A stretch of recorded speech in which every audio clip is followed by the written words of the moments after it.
अस्मद्गुरुपरमगुरून्यतिवरपूर्णो सयामुनं रामं पद्माक्षनाथषडजित्सेनेशरमारमापतीन् वन्दे वन्दे बृन्दावनचरं वल्लवीजनवल्लभं जयन्ती सम्भवं धाम विजयन्ती भूषणं श्रीमान् वेङ्कटनाथार्य कवितार्किकेसरी वेदान्ताचार्यवर्यो मे सन्निधत्तां सदा हृदि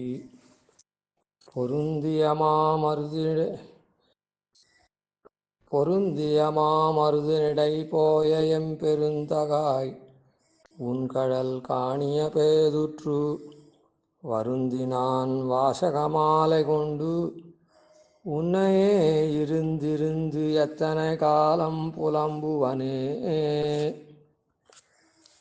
இந்த பாட்டுக்கு இது 10ஆம் பாட்டு.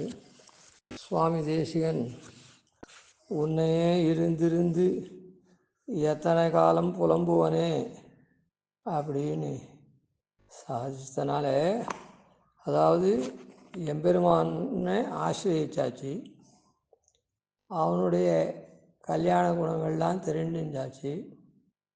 அப்படி இருக்குச்சே அவனுடைய திவ்ய திருமேனியை பார்க்கணும் பார்க்கணும் பார்க்கணும்னு அவா இருக்குது. எப்போ? இங்கேயே உத்தர காலத்தில். அது எல்லாருக்கும் எப்படி ஏற்படும் அந்த திருமேனி சேவை அப்படின்னு சொன்னால், சர்வ பாப்பமும் போனா விட்டு வைகுண்டத்தில் போனா விட்டு அவனுடைய திருமேனியை பரிபூர்ணமாக நன்னா சேவிக்க முடியும். சில பேருக்கு, ஆழ்வார் போன்றவாளுக்கு, நாதமுனி போன்றவாளுக்குன்னு ஏற்கனவே சுவாமி தேசிகன் உத்தரகிருத்தியத்தில் சாதிச்சிருக்கார். ஆனால் மாதிரி சிலருக்கு வரலாம் அப்படின்னு. அப்படி வந்தால் கூட ஆகிஞ்சன்ய அனுசந்தான பூர்வமான கார்பண்யத்தை விடக்கூடாதுன்னு சாதிச்சார். ஆஹா, நமக்கு தான் பெருமாள் சேவை சாய்க்கிறாரு, அப்போ நாம் பக்தி யோக துல்லியனை ஆகிட்டோம் அப்படின்லாம் நினச்சிக்கக்கூடாது. நாமும் அகிஞ்சனாதிகாரி, நமக்கு கைமுதல் இல்லாதவன், கார்பண்யத்தை அனுசந்தானம் பண்ணியிருக்கோம், அதை விடவே கூடாது அப்படின்னு சாய்ச்சார். அதனால் சில பேருக்கு அந்த மாதிரி வரும். ஆனால் பல பேருக்கு அந்த மாதிரி தசை வராது. எவ்வளோதான் கேட்டு இது பண்ணாலும், அபியாசம் பண்ணாலும். முன்னமே பல தடவை சொல்லியிருக்கோம், பிரபன்னன் கூட ராத்திரி வேளையில் யோகம், அதாவது படுத்துக்கச்சே அதுக்கு முன்னே யோகத்துக்கு இது பண்ணிட்டு பெருமாளை தியானம் பண்ணிட்டு வைகுண்ட கத்தியத்தெல்லாம் அனுசந்தானம் பண்ணி பெருமாளை எப்படி இருக்கான்றதெல்லாம் தியானம் பண்ணி அவனை மனசில் இருத்தி படுத்துக்கணும் அப்படின்னு சொல்லியிருக்கு. அந்த மாதிரி அபியாசத்தில் சில பேருக்கு வரலாம், பல பேருக்கு பிராயசா வராது. சரி, அந்த தசையை தான், அப்படி இருக்கவாளுடைய தசையை தான் ஆழ்வார் இந்த இடத்துல காண்பிக்கிறார் இந்த பாசுரத்தெல்லாம். அதனால் உன்னை எப்போவும் ஸ்தோத்திரம் பண்ணிகிட்டே இருந்து என்ன பண்ணால் கூட நீ சேவை சாய்க்க மாட்டேன்றே எனக்கு அப்படின்னு சொல்கிறார். இந்த குழந்தைகள்லாம் என்ன பண்ணும், தங்களுக்கு வேணுமான பிடித்தமான வஸ்து, ஏதோ ஒரு கல்கண்டு தித்திப்பான வஸ்து அப்படின்னா அதுங்களுக்கு உடம்பு ஒத்துக்காது அப்படின்னு சொன்னால், அது உங்களுக்கு சொல்கிற மாதிரி சொல்லணும், சாக்லேட்னு வச்சுப்போம், அதை நிறைய சாப்பிட்ணுன்னு அது ஆசைப்பட்டு திருப்பி திருப்பி அதை கேட்கறதுன்னா கொடுக்க மாட்டா அம்மா. ஏன்னா கொஞ்சம் ஓரம் கொடுத்துட்டு அதுக்கப்புறம் அதை கொடுக்க மாட்டா. அதுக்கு ஏற்கனவே அது எப்படி இருக்கும்னு தெரியும், அதை வேற கொஞ்சம் அனுபவிச்சுட்டா அதுக்கப்புறம் மேலே மேலே அனுபவிக்கணும்னு ஆசை வச்சு அதை கொடுக்காத விட்டால் அந்த குழந்தைகள் என்ன பண்ணும், திருப்பி திருப்பி அழுதுண்டே இருக்கும், அது வேணும் வேணும் வேணும் வேணும்னுட்டு. அதுபோல் இந்த இடத்துல எம்பெருமானுடைய சேவையை சாட்சாத்காரம் பண்ணணும். இங்கேயே கீழ்பாட்டெல்லாம் சொன்னார், நீ தானடா எல்லா காலத்துக்கும் அதிபதி, இந்த உத்தர காலத்திலேயே, இப்போ வர்த்தமான உத்தர காலத்திலேயே என்னுடைய பாப்பத்தை, அதுக்கு உண்டான உன்னுடைய சாட்சாத்காரத்துக்கு உண்டான பாப்பத்தை போக்கடிச்சுட்டியானா தானா, நீ தானே அந்த காலத்துக்கு அதிபதி, போக்கடிச்சுட்டியானா எனக்கு தானாக சேவையாகுது அப்படின்லாம் பிரார்த்தித்தார். அவ்வளவுக்கெல்லாம் நாம் புண்ணியம் இல்லாததுனால பெருமாள். அதனால் இந்த குழந்தைகளை போல திருப்பி திருப்பி திருப்பி திருப்பி புலம்பிகிட்டு இருக்க. அதுதான் இந்த இடத்துல சொல்கிறார், எத்தனைக்கா உன்னையே இருந்திருந்து வருந்தி பேதுற்று. என்ன, அதாவது ரொம்ப இது பண்ணிட்டு,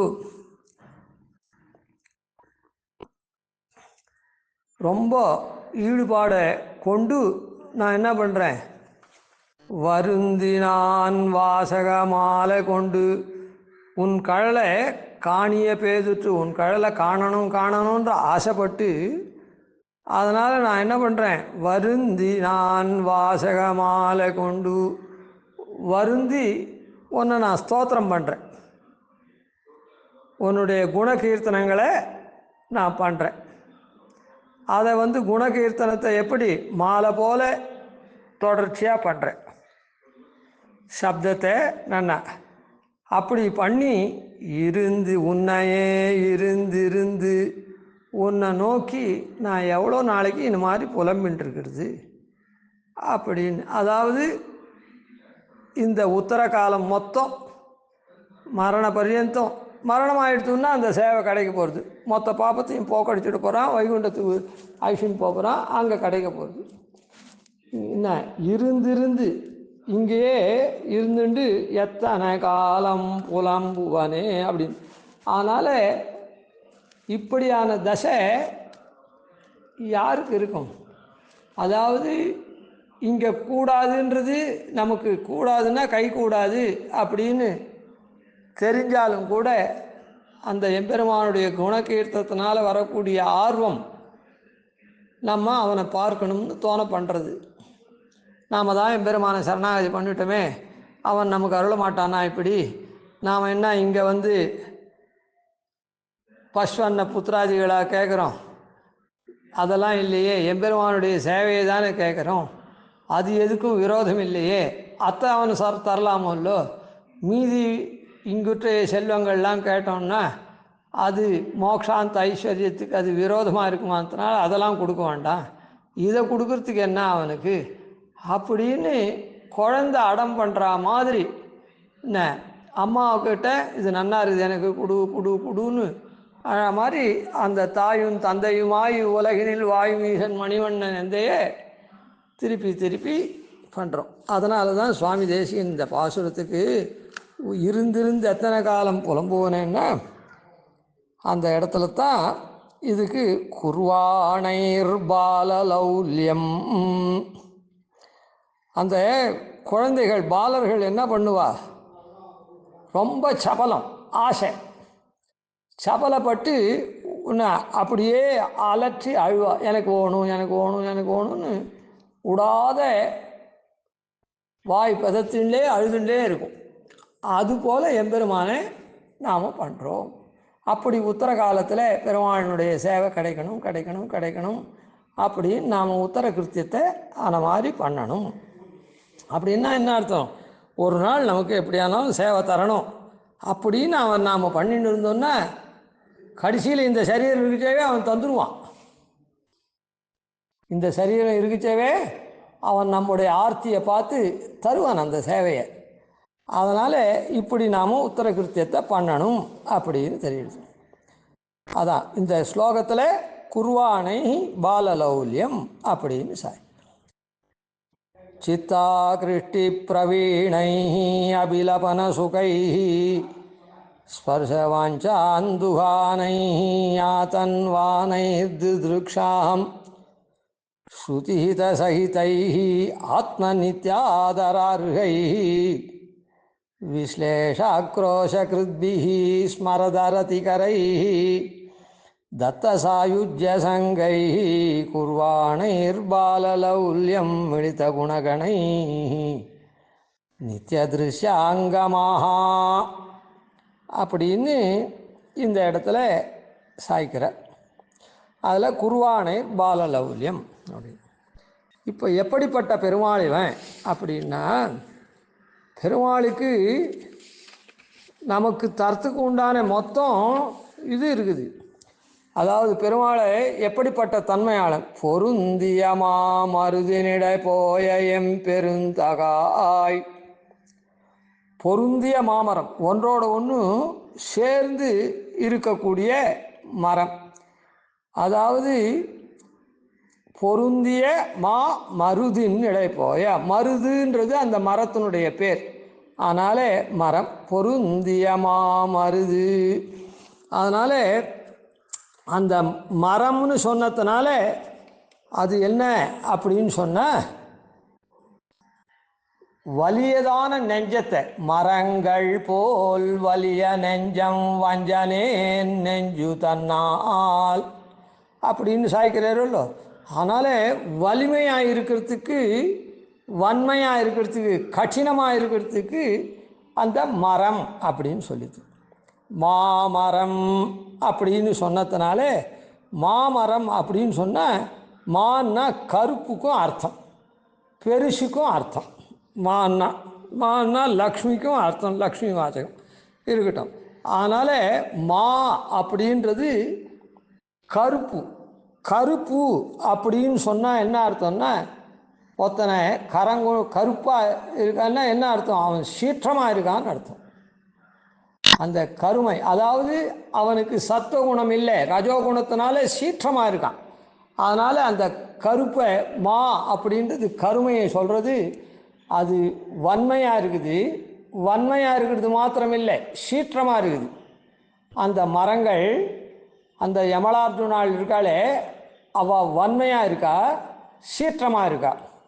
பொருந்திய மருதினிடை, பொருந்தி என்ன பொருத்தம், என்ன பொருத்தம், அவள் நினைத்த காரியத்தை ரெண்டு பேரும் முடிக்கணும் அப்படின்றதுக்காக அப்படி இருக்கா. அப்படியான பொருத்தம் ரெண்டு பேருக்கும், இவற்றுடைய நெஞ்சில் பொருத்தம். அதனால் என்னென்னா, அப்படியே மேலே விழுந்து மேலே விழ அது அப்படியே சித்தமாக இருக்குது நினைத்த அப்படி.